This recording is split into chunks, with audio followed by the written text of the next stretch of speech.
Монгол улсын төрийн албанд 198,463 хүн ажиллаж байгаагийн 60.9% нь эмэгтэй албан хаагчид байна.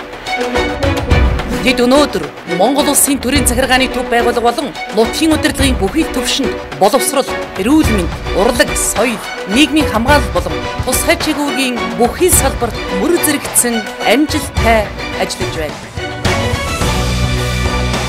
Их сайхан Монгол орныхон хөгжил цэцэглэлтийн төлөө төрийн чиглэлийг хэрэгжүүлэхэд өөрсдийн хүч, хөдөлмөр, сэтгэл зүрхээ зориулан ажиллаж буй Монгол улсын төрийн албан хаагч эмэгтэйчүүдээс ямагт амжилт бүтээл ундарч эерэг өөрчлөлтийг тэд бий болгодог.